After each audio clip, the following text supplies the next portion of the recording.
The book is all about creating an opportunity for energy healing practitioners to learn and be educated and be empowered instead of scared of the legal issues they face as they offer their services to the public. Embark on a captivating journey into the intriguing world of human consciousness with Douglas James Cottrell, PhD. Douglas and our diverse range of guests delve deep into the mind, illuminating our limitless potential. Engage in profound dialogues that pave the way for personal growth and uncover the hidden power of your consciousness.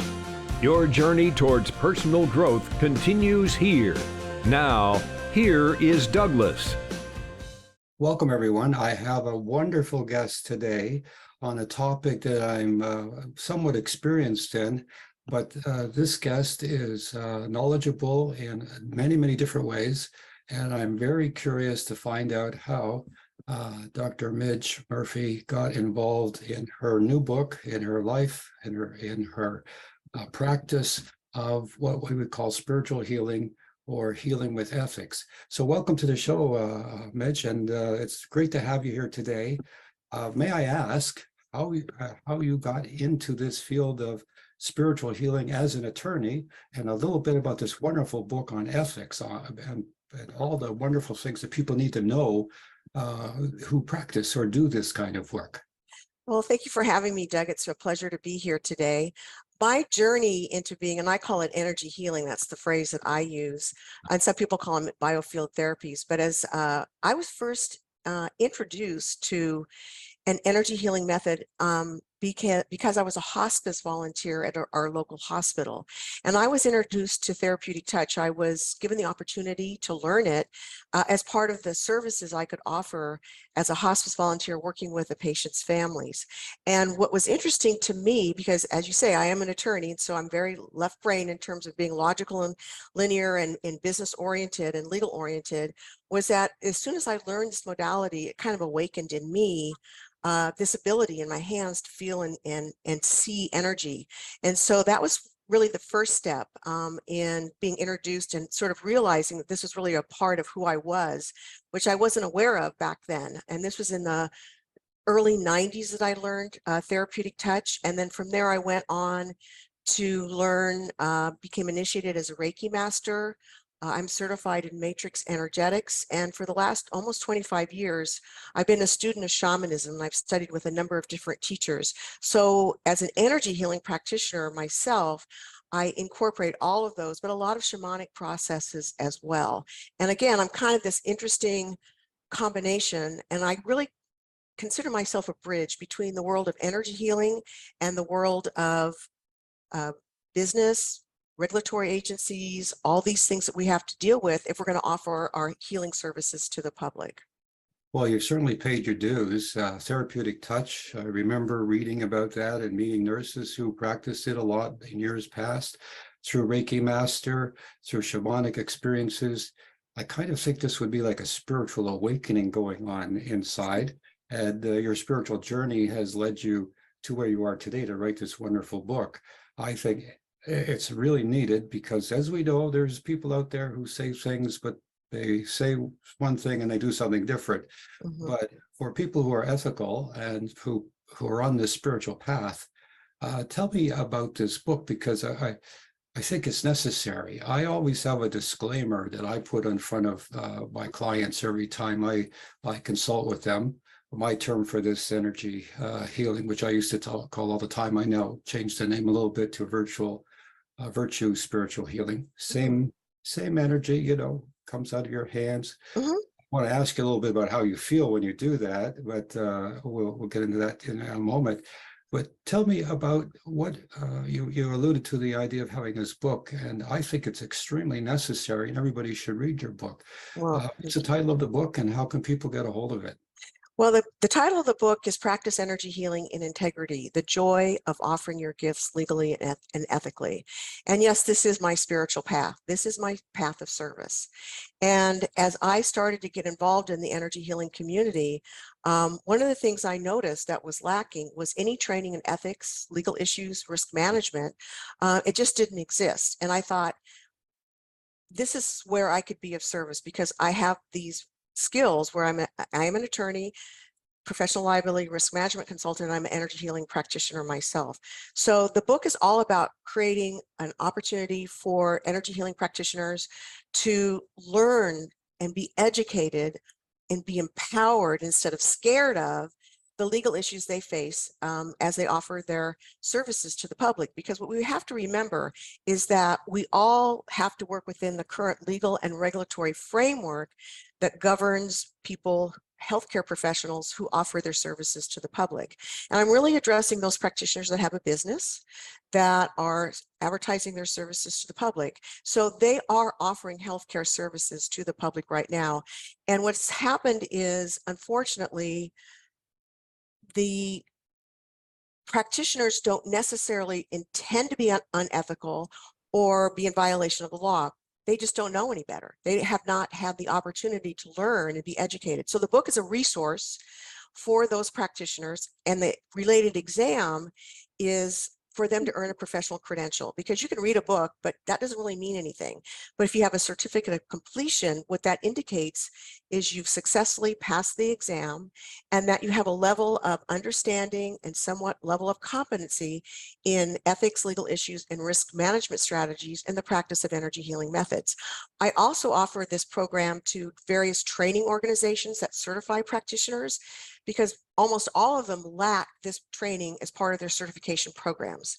And this is a huge void in terms of their education and training. And so it actually protects the training organization if they can have their students pass the exam, read the book, and get the certificate. And this also allows them to feel less angst or less fear around the legal issues, instead of being afraid of them and going, oh, that's too scary. That's been kind of the mode of operandi for the last 15, 20 years I've been doing this, to, oh, I need to learn about this, because guess what? States are moving forward and really considering licensing energy healing practitioners. So that's stirring up a lot of fear and unknown consequences in terms of how you can actually have a legally sound and ethical practice. Well, I could see lots of red flags going up when you say that.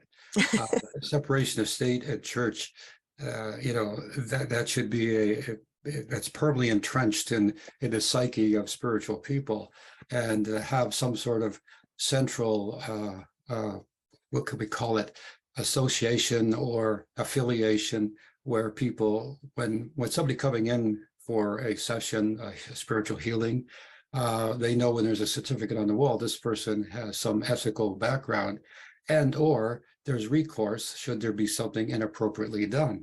Mm-hmm. So as my mind's full of questions, like, you ever had to defend somebody in court? Has there been a setup? Have the people who are, I would call them, I won't want to use terms, but let's say that the people with negative attitudes come in trying to set somebody up or go after them, Mm-hmm. or their own personal agendas or spiritual beliefs. I kind Right. of subscribe to an inclusionary spiritual world, where the world's great religions have great truths, and they're all saying the same thing, which we boil it down is the golden rule. Mm-hmm. So I kind of get it. But what you're doing is, like, you're in the trenches. You're right there, and you're making this forward movement. I think is necessary for the practitioners, but also for the general public. And so that when somebody goes there for something, there would be certain rules or expectations either met or at least discussed. Mm-hmm. I mean, people go for spiritual healing, and they expect a miracle, do they not? They expect instant, complete healing. And we know that happens in about 1% of the time, at least in my work. Mm-hmm. And although incrementally there are benefits, and then some people it takes a longer time and more sessions. So somewhere in there, there is temptation for a practitioner to kind of stretch out the treatments, if you will. Sure. So, all these little things that I mentioned are some of the red flags that go up when I hear you say you're there for integrity. God bless you for doing that. I don't know anyone else that's done this, Midge. No, I'm it. Yeah. I'm it.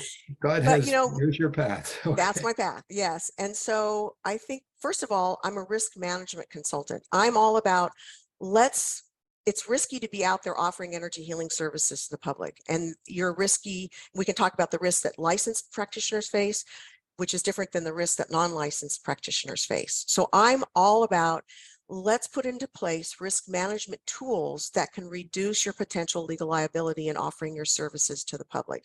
So I don't defend anybody. I'm not practicing as a lawyer anymore. I'm just a risk management consultant. And so if someone gets to that point, then they need to hire a lawyer to defend them. But what really has happened is what happens if a licensing board thinks you're practicing medicine or psychotherapy without a license as an energy healing practitioner, then you don't get thrown in jail. There's no big court case. What you get normally is a cease and desist letter. And what they're wanting to do, they're not like after you. There's kind of this concept of, oh, if I get a letter from a licensing board, they're after me. They just want you to be in compliance with the law. And so many times they'll work with the practitioner to bring them into compliance. Like, you don't want to use words on your website like anxiety or PTSD, anything that's considered a psychological disorder, because as a general rule, only licensed mental health care professionals can work with people with those kinds of psychological disorders. If you're a non-licensed practitioner, that immediately puts you under the risk of being charged with practicing medicine without a license. So I'm all about strategies. One of the strategies is to make sure you have an audit of your website. And that's one of the services I do offer. And that is to go through the contents of your website and tweak the wording. The nuances of the language is very, very fine because it's a slippery slope. And so we want to reduce the potential risk of putting a red flag over your head just based on your website. So there's lots of things to consider around client testimonials, how you're describing your services, what kind of title you are using, making sure you're in compliance with Federal Trade Commission rules and regulations about how you advertise your services. And then the second tool that's very important and essential for a website is what is a website disclaimer. And that's the legal document that governs the relationship between you and visitors to your website. And if you have a legally sound one that's based on the contents of your website, it's customized to you and your unique practice, then it lists different disclosures and things that need to be said that really bring down the potential risk of having a licensing board or regulatory agency taking a look at your website and then opening an investigation. So that's one of the key strategies. I think I was going to ask you about the disclaimer. That sounds to me like every single person who does this energy healing work, from all the various names that are behind it, they ought to listen to you. This is, I started my stuff back in the 70s, and it was always looking over your shoulder, My mentor was Ross Peterson, and before Ross Peterson was Edgar Casey. And we've all suffered kind of little tell us what you're doing, that kind of thing. And you have to always be prepared. So I have a million questions. We're going to take a short break in a moment, but I have a million questions about this. But you're doing very well. As far as being on this path, I really think that's needed for everybody's sake, but especially those people who are usually meek, mild, wonderful people trying to do service. And unfortunately, it's like lambs, being surrounded by wolves. Let's take a short break and we'll be right back. The Douglas James Cottrell website is where you can learn much more about this amazing man and his journey through a lifetime of spiritual prophecy. The book Secrets of Life answers questions everyone has about the physical versus the spiritual world, why you are here in the world right now, karma, psychic abilities, reincarnation, prayer, and much more about universal laws. This book is essential for those who really desire to follow the path of the divine to soul perfection. Douglas has been chosen to provide you with a keen insight into the purpose of life's journey. Best-selling author Robert Appel says, "The least you can expect from Dr. Cottrell's work is that it will change your life." Go to douglasjamescottrell.com and click on Shop. Welcome back to the interview. Once again, here is Douglas James Cottrell.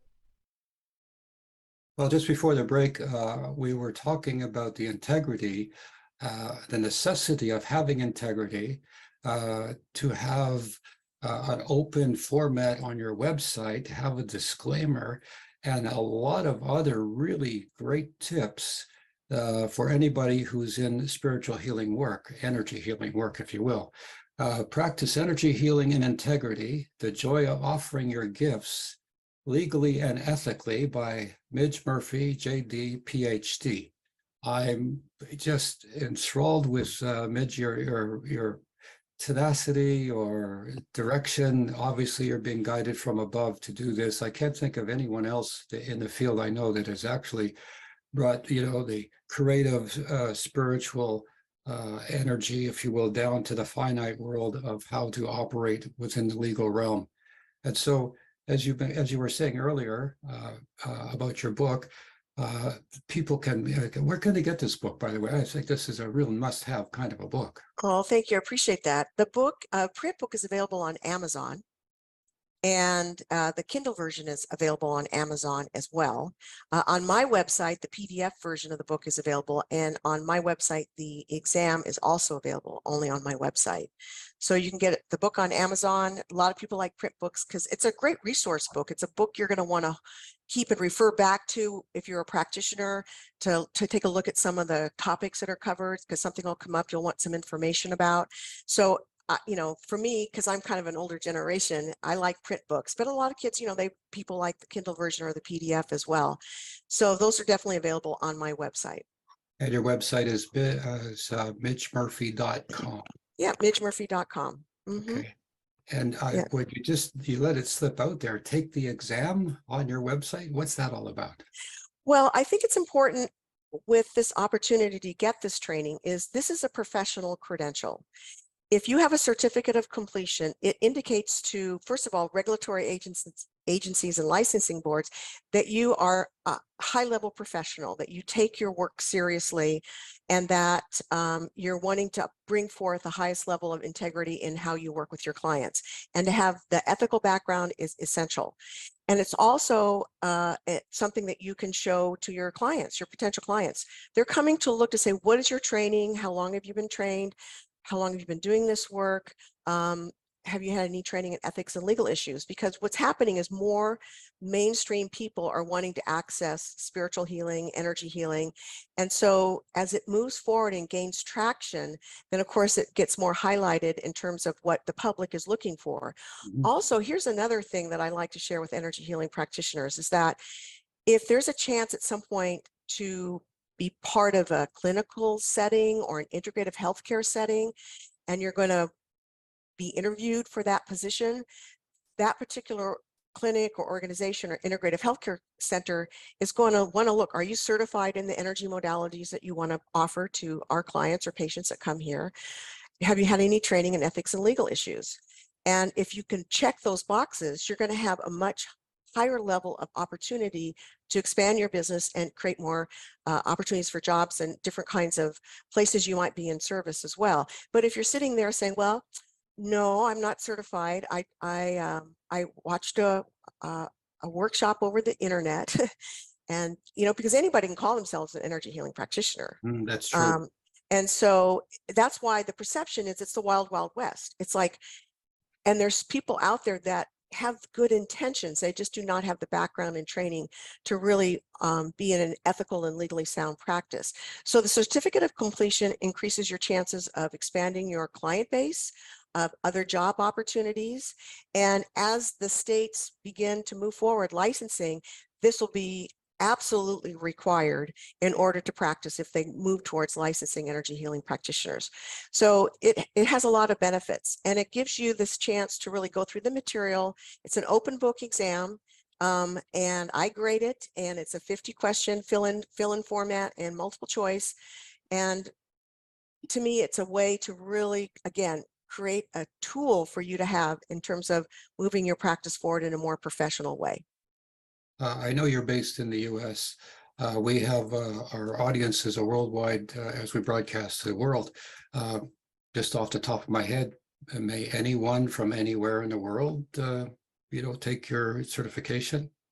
Yeah, it's not a certification. It's actually a certificate of completion. But yes, it's definitely geared towards The legal side is geared towards the US and Canada. Canada is very similar to the US in terms of how they handle licensing of healthcare professionals.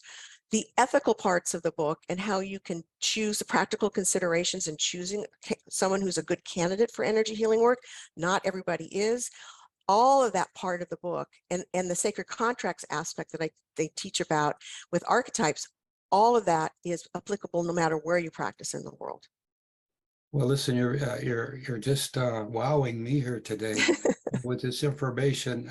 I'm really pleased. I've been in the spiritual work or worlds since I was about 24, way back in the middle 70s. And there definitely is a need for what you're providing. There's a huge interest in spirituality now.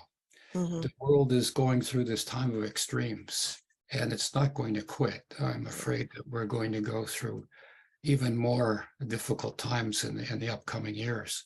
Somewhere, maybe 10 years from now, there'll be a reprieve, and we'll bounce back to some sort of normalcy. Ever since COVID, the world changed. Like the Mayan calendar said, in one day or 1 year, the world is never, ever going to be the same as it was before COVID.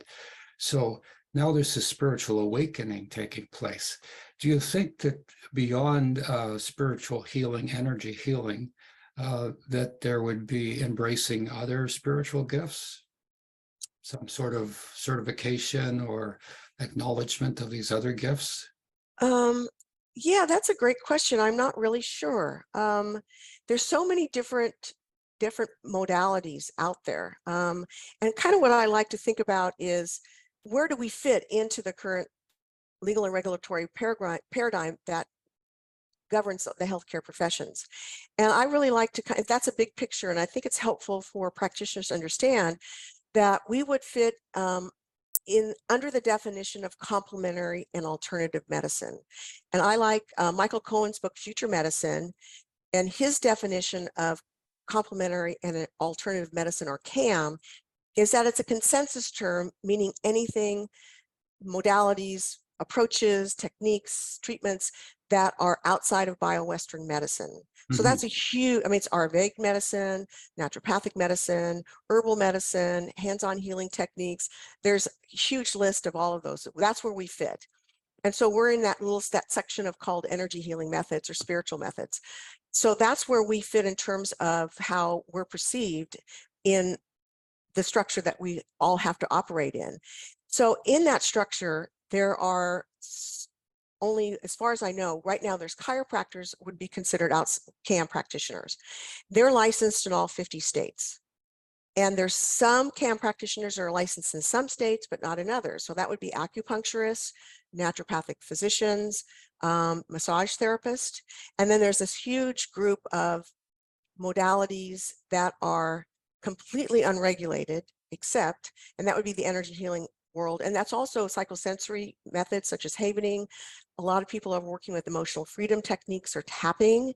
And those modalities are completely unregulated right now, except for there are a few states that require you to be a licensed massage therapist if you offer any kind of hands-on healing work. Nebraska is one of them. So as an energy healing practitioner, it's really important to know and understand and be aware of the Massage Practice Act in your state if you have one. Not all states license massage therapists. So I think, there's this movement to bringing all of this more into the mainstream healthcare so people can access these great modalities. And because they do help and they do make a difference in people's lives. Absolutely. Yeah. Absolutely. So people who go and they have, you either have a benefit or you don't. And if you feel the benefit, you go back. People are not silly. They it's just cause and effect. And this is the invisible made visible, so to speak. We all talk about a spiritual consciousness, God Almighty, if you will, and divine influences, as well as the inherent intuition and spiritual gifts we have inside of us, each and every one of us. Whether people believe it or not, those that don't believe, well, there's no sense discussing it. For those that believe, come on down. We've got a ton of stuff to talk about. Right. And as I'm talking to you, it's kind of like, it's just like, my gosh, there's an enormous what can I call it, an enormous void here to be filled with your stepping in there. I guess you're about the only one that's doing this. Yeah, as far as I know, there's another attorney now that is doing some webinars. And I was so grateful to have someone else that's addressing these issues. I'm really the only one that has this book and exam. And I think it's important that just to let people know that it exists and it's available. And so in terms of the energy healing and what I'm wanting to empower my clients to feel more comfortable about offering their gifts to the world and to be in service in this way. And I think with the energy healing community, there is a sense of connecting to your higher self and connect with consciousness in terms of how you bring this energy into your system. And I think what I like to explain is like energy healing methods, spirituality is all based on quantum physics, where everything is energy when you distill it down.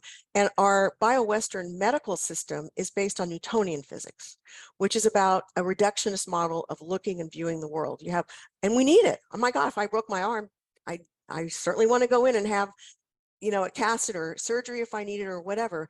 But the blending, when I've had that happen, my recovery is exponential because I also bring in my energy healing skills with when I recover. So I think it's interesting how it's all starting to fold together. And instead of stepping back and being afraid, it's like, okay, how can we lean into this and be in service in this way? Because we know that these practices really do help people and alleviate suffering and pain and all kinds of other issues that people are dealing with. And I think it really helps center them and make them more conscious of their spiritual awareness and how they're connecting to the consciousness and to the spiritual realms as well. Well, you're making this interview go very well because you're answering questions telepathically. Because I have a notes over here, and I was just going to ask you to explain what you just did. So I didn't have to ask the question. There we go. There you go. So let's deal a little bit with the skeptics and the people that are out there, because, you know, as a journalist, we have to look on both sides of the question. How do you deal, or how would people deal in your guidance with skeptics? Well, you're talking about a client that's skeptic about Well, working people with someone just say, in say, general? Midge, your book is just, you know, off the wall. I mean, there's always somebody out there. Yeah. So just briefly, I don't want to get into it too much because, but for people who are, you know, looking for the other side of the question, certainly you're going to be challenged. So how would you deal with people who are challenged what you're trying to do, I guess, is the better question. Yeah. Well, that hasn't happened, but what I Oh, would kind of good. go to would be the fact is this is a healthcare service. And let's start right there.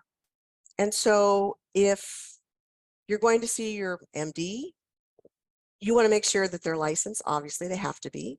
And what does that mean? That means that they've gone to school, they've done their boards, they've done their residency, they've done all their hours, they've passed their boards and their license. The license is an indication that they have a level of competency and skill level that they can offer as a doctor. Same thing with all the other licensed healthcare professions. So what do they need? They also have to be trained in ethics and legal issues. So as an energy healing practitioner, I'm offering my services as a healthcare professional. And so all of the things that would be needed to be legitimate as a licensed professional, we need to fold that in to what we're doing as energy healing practitioners. Now, at this point, we can't be licensed, but we certainly can become certified if it's an opportunity from a legitimate organization that offers a professional type of certification program. Not all of them do, but there are a number of out there that are very well done, highly professional, bring out very well-trained practitioners and that are legally sound and also can be ethical in how they work with people. So I think if you look at it from that standpoint, and just put us in the category, we're here to be in service, just like a doctor or a nurse or a PT or a psychologist, then we want to build our credentials so that we have some legitimacy and we can come to the table and say, yes, I have some training. I'm an ethical practitioner. I've had that training. I understand the legal issues. And so this is what this information and knowledge is all about, is educating those practitioners about. I don't think you can argue that that's not an important piece of being a healthcare professional. Well, as you were talking, I was thinking, you're establishing a defined area of transparency. This is what we are, this is what we do, and here's our certification or our certificate or our agreement with other people to do the same thing. And anything outside of that is not to be included, although other things may happen. Hmm. But this is primarily the path, if you will. And Right. so I just think this is exactly what's necessary. I mean, people get involved in energy healing, and then all of a sudden they get involved in other things. Their spiritual forces take over, and they're interested in other things. Hmm. But if someone has a business and they're focused, that's how they're successful. I think people that are creative and spiritual tend to be distracted, if you will. They, So they get they back. can be. Here's your bracket, here's your boundary, stay Yeah. with it, you'll do well. Yeah, I know, I've been there myself. Zoom over here, you know. Oh yeah, what about this? Oh my gosh, that, you know. So Yeah. but anyway, you know, I've got a list of questions, and you've answered many of them just without me even asking, you know. So how did you get started again? I mean, how did you went through a process of your own spiritual journey, learning energy healing, and then, of course, being an attorney, the logical step was to do what you're doing now. But can you remember how you got from that analytical mind into the contemplative mind? Yeah, I think the key component was that first opportunity to learn therapeutic touch. And then I had the opportunity to also met Carolyn Mace and Norm Shealy. And Norm Shealy is, he's one of the leading experts on intuition medicine and that kind of thing, and spirituality. And with Carolyn, who wrote Sacred Contracts and a number of other books. And they were offering a PhD program in energy medicine. And I was really intrigued by that. Don't know really why, but I just kind of went with my intuition and what my heart sense was Spirit telling kind me. of moved you. Yeah. And so I had this opportunity. So I went through the program and earned a PhD. I'm the first attorney to earn a PhD in energy medicine. And to be honest with you, when I graduated, I really didn't know what I was going to do. I was looking for guidance. And I had an opportunity to create a course for Francesca McCartney's program out of Sausalito, California, in intuition medicine. And we went through our PhD programs together. And she said, you know, you've got this background in law and business. Now you have a PhD in energy medicine. You're an energy healing practitioner yourself. Can you come and teach a course on ethics and legal issues for my academy? And I went, oh, yeah, I think I can do that. And that kind of started it. And then it kind of snowballed, and then realized that this was an area, as we've talked about already, not being addressed in the field itself. And I think what's also happening is there's more and more research that's going on around energy healing methods and the safety and the efficacy of those if they're done properly. And so I think some of the skeptics, there is scientific validation, especially for EFT tapping. They've done a lot of studies, therapeutic touch, healing touch, have a lot of studies behind them. So you can bring in the research, but also the fact that, you know, I was kind of brought into this phase of being in service. It just kind of all flowed. And so my PhD, being an energy healing practitioner myself, and having this background, is like, this is where I can be of service, and realize no one was addressing these issues at all. In fact, they were afraid of them, a lot of fear. So I'm trying to empower people to not be afraid, but to realize that, well, maybe if I learned about the legal and ethical issues that I need to be aware of as I practice, then instead of being afraid of that and thinking it's too scary, how about maybe it's being empowered? And maybe, like, let's be curious about these issues, because they're not going to go away. You can't stick your head in the sand and pretend they don't exist. And if you really want to have a viable practice, these are essential and critical components of your knowledge and expertise that you need to bring to the clients that you serve. Well, you're obviously a pathfinder. You know, the way I'm listening to you, and I could see, you know, the influences and the cosmos kind of nudging you a little bit here and here, and the connections you make. It's happened in my life as well. And as I've interviewed people and I've asked them that similar question, there always seems to be this mysterious way people end up right where they're supposed to be, you know. So it's wonderful to talk to you. People can find the name of your book again and where they can find it. It's Practice Energy Healing and Integrity, The Joy of Offering Your Gifts Legally and Ethically. Again, the print book and Kindle book on Amazon, and the PDF version of the book and the exam based on the book on my website, which is midgemurphy.com. midgemurphy.com, a place you have to go, my friends. This is a wonderful person, a person on a path, I think a calling, if I can use that, Midge, that, if you listen to this interview, you're probably intrigued as I am, as that this is a person who's going to help you fit within the parameters, ethically, legally, give you some sort of protection or assurance on how to act and how to deal with your customers and clients. midgemurphy.com. We're going to take a short break, and we're right back after the break with more with Dr. Murphy. We're right back after this. Dr. Midge Murphy has a deep understanding of both the law and alternative healing arts.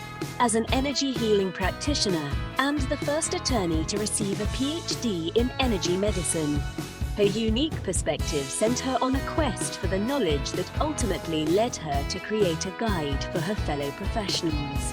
However, she also realized that the knowledge in the book was only the first step. The second step is for practitioners to take the exam based on the book and earn a certificate of completion in ethics, legal issues, and risk management strategies for practitioners of energy healing methods.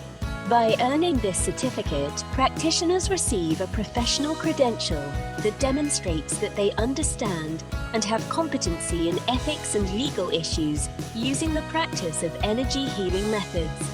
Having a certificate of completion not only raises the standards of the industry, but also provides an extra layer of protection for practitioners because of the legal vulnerabilities that are inherent in offering energy healing services to the public. Midge also has an affiliate program for energy healing training organizations. It offers a revenue opportunity for organizations that incorporate her book and exam as part of the required ethics, legal training for its students and practitioners. The book by Dr. Midge Murphy is Practice Energy Healing in Integrity. The Joy of Offering Your Gifts, Legally and Ethically, can be found on Amazon. Now, back to the show with Dr. Douglas James Cottrell. Again, we're having a wonderful interview with Midge, who is basically outlining something that you, my friends, as an energy healer or a spiritual healing person, you ought to have this book in your library. You ought to keep it really close on your desk. And I would encourage anyone to explore what Dr. Murphy's talking about today. I've never come across anyone like this who has been able to delineate the meat and potatoes of how to be in the spiritual world, so to speak. Or maybe I should say peas and carrots for our vegetarian friends. We'll see. We'll kind of go with that. So listen, as you move forward from here, what's next for you? What's next in your I guess agenda or life? Well, I'm really wanting to get the word out about the book and the exam, and that's, to me, a critical part why I'm doing this interview, because I think this is information now that the industry and practitioners and training organizations are really starting to pay attention to. Wasn't the case in the years past, but I think now I'm feeling this pull and this interest in this topic because it is critical in terms of moving the field forward. And I'm all about having, where I see the future going is that the more legitimatized the energy healing community is, the spiritual community is in terms of offering healthcare services to the public, that's going to be a ripple effect where more people can be helped. And we know that right now, in terms of what our society is going through, the world in general, as we talked about a little bit earlier, you mentioned, Douglas, is that there is this sense of isolation from our core spiritual paths sometimes, in terms of feeling like we're not really working with our soul's mission and how we can connect to those higher levels of consciousness. And so I think this allows that that whole field, or the biofield, which I consider the heart sense, to expand and grow and be in service in so many different ways that we're not even aware of at this point in time. But if we can raise the level of consciousness in the general public as just working in this field, which we know can raise the level of consciousness, then I think that's going to be even in better service in terms of how we can sort of work through this, the divisiveness and the anger and the hatred that we're facing in our society right now. So I think this is a way to work with that energy to help shift and transform it. And so it's about transmission as well, and how we show up in the world, and what kind of energy sort of frequency do we have? Are we centered? Are we living by the golden rule? That kind of stuff. So I think in a broad sense, that's an important piece. And for me personally, I'm also a certified forest therapy guide. And I live on 50 acres outside of Eugene, Oregon, and I offer guided forest immersion walks on my land. And Wow. this is a way for, the land has always told me it wanted to do energy healing work on the land. And so this is a way to bring people, slow them down, immerse themselves in nature, which gives them the opportunity to experience the healing powers of nature. And it's through your senses. It's not through your mind. It's not a meditation. It's not a hike. It's not a natural walk. It's about slowing down, connecting with nature, and creating relationships with nature. And when you have that relationship, then you also build this morphic field of people caring more about the planet, and that we are nature. We're not above it or anything like that. We are nature. And how do we reconnect? And these are all very ancient concepts. And this started forest bathing in Japan in the 80s. And they found there's so many health benefits: lowers blood pressure, stress hormones, builds the immune system, helps with depression. So and that's all evidence-based. There's been a ton of studies. So you can't say, oh, that's poo-hoo. No, it's not. It's evidence-based. Oh, So I'm personally, for me, I love being in nature. I love taking people on these guided walks. And again, that's my way of being in service as well as doing this other work. well, I would concur with that. When I was a young man working in the newspaper business, downtown Toronto, there was the hustle and the bustle. There was noise in the building from the presses. There was just 24-hour, well, not 24-hour, but most of the day was noise. And then once a year, I would go up north and have a little vacation. And I was so enthralled with the quiet. Mhm. The first 3 days, I was shaking, waiting for noise. I was so, and then by the third day, I got into the flow of nature. It said I could hear a leaf floating down. And I realized, I was about 22 or 3 at the time, just how different my world was in the workaday city, Yeah. hustle and bustle, call it. And that was before internet, and before cell phones, and before Twitter and social media. Again, being a little older, I can dismiss it as social media, but my granddaughter can, Papa, have an app. Hey, get an app this, do an app that. And I go, thank you. Did you say nap or app? I said, nap, no problem. But I'm with you. just everybody Uh, is so bombarded with yeah. Wi-Fi stuff. Let me generically say that. So going out to a place that you're offering for people for peace and quiet, and just to walk on the soil. Hmm. How many of us don't go outside? You're in a house, you're in a car, you're in an office, Hmm. to the car, to the house again, and you're in front of a screen all the time. Unfortunately, I have friends who, retired lawyers, for instance, they're on the computer 24/7. I mean, Wow. all their waking hours. I mean, it's such an amazing thing of stimulating, putting intellectual input in, but that's where people should discipline themselves and take time for Hmm. eating, resting, exercise, but also spiritual peace, spiritual work, which is where I think your property would be a welcome oasis, if you will, from the hustle Hmm. and bustle. Sorry, I'm getting off on a tangent, but I'm just remembering the difference between the hustle and bustle and the spiritual world, which is not quiet vegetation. Meditation and spiritual contemplation are nurturing and energizing.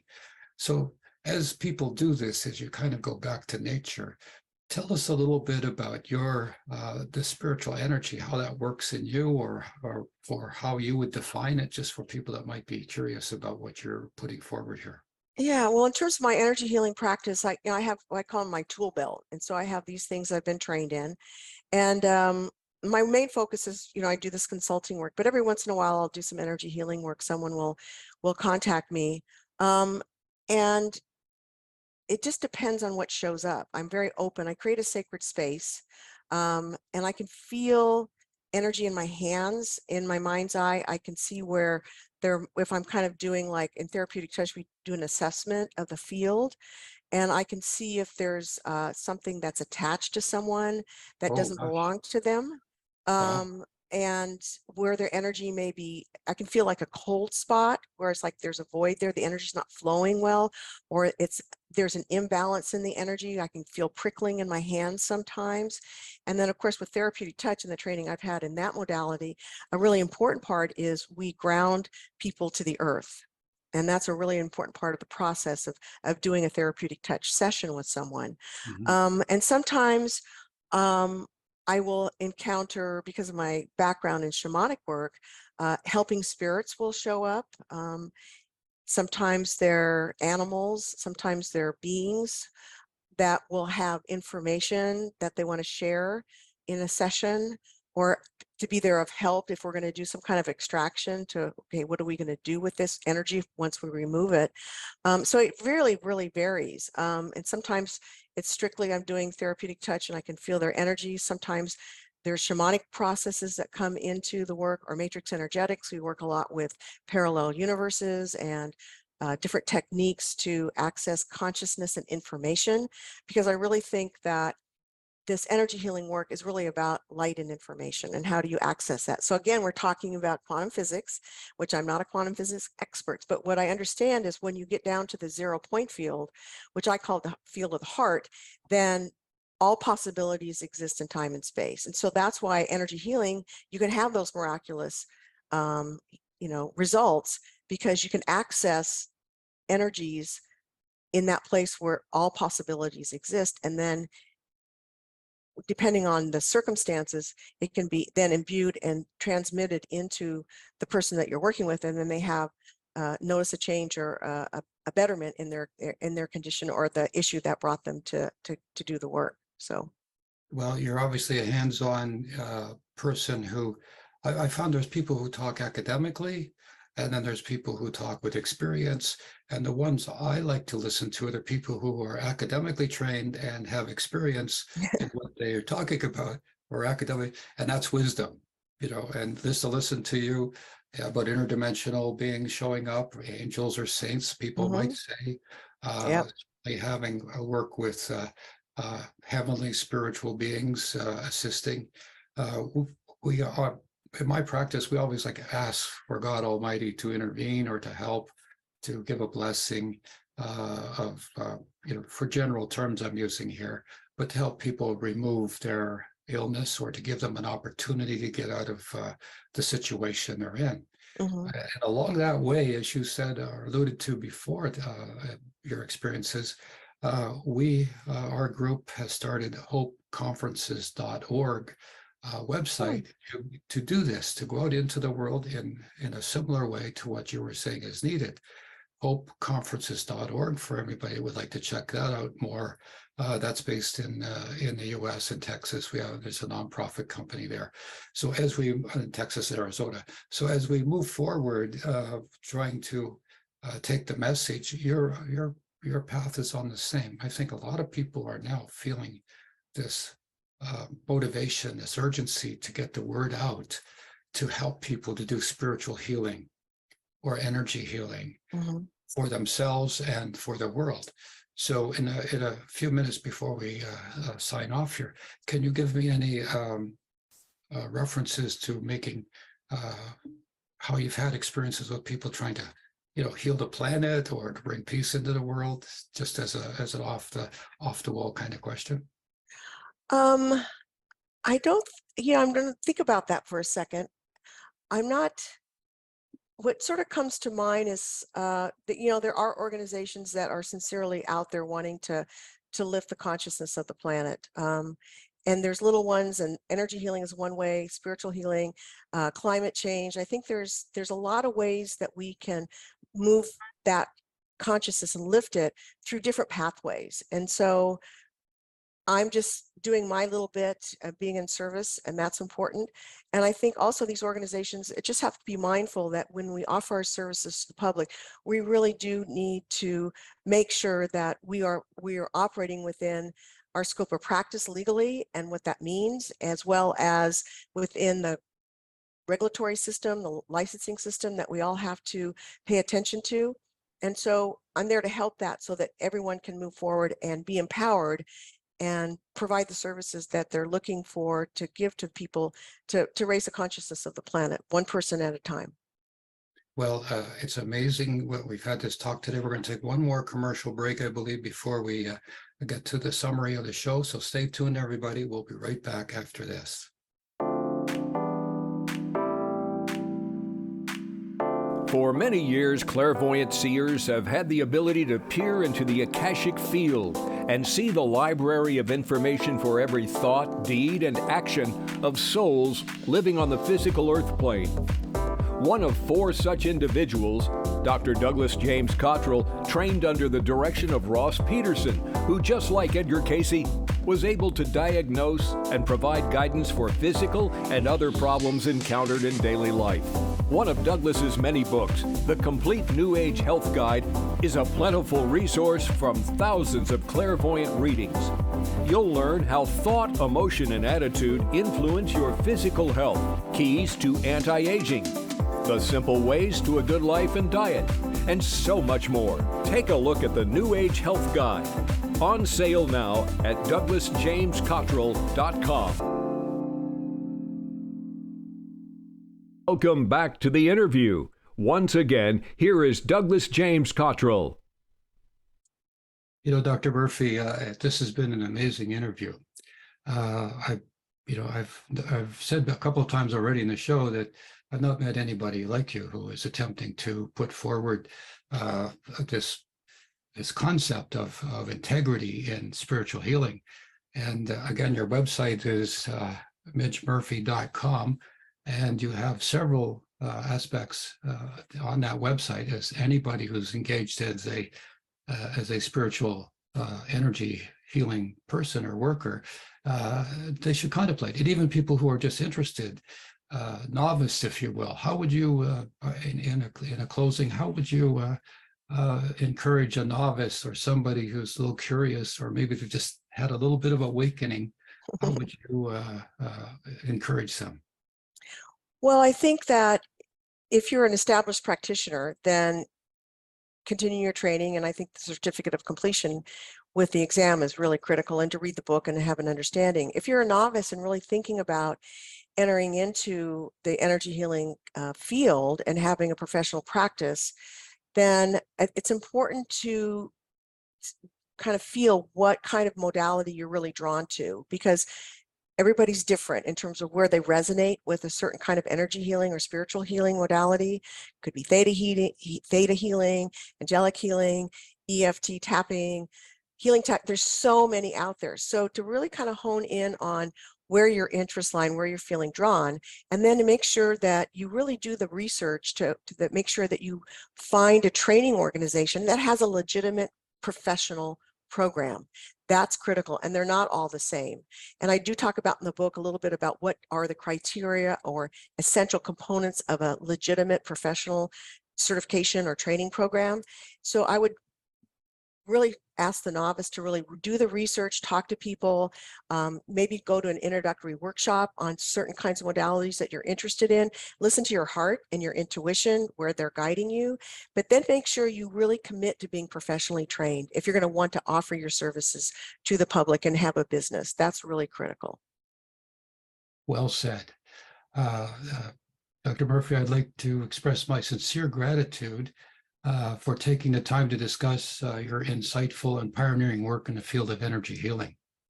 Your book, Practice Energy Healing and Integrity, The Joy of Offering Your Gifts Legally and Ethically, certainly offers a valuable resource for practitioners looking to uphold high standards of legal and ethical conduct in their practice. I hope our listeners today can take away some key insights on how to move forward in their respective practices with integrity and ethical responsibility. Remember, whether you're a novice or an experienced practitioner in energy healing, there's always room to learn, to evolve, and improve. If you'd like to find out more about Dr. Murphy's work, to connect with her, we will include her contact information in the show notes, or as we have put a commercial up for Dr. Murphy. Thank you, Dr. Murphy, for shedding light on this important topic.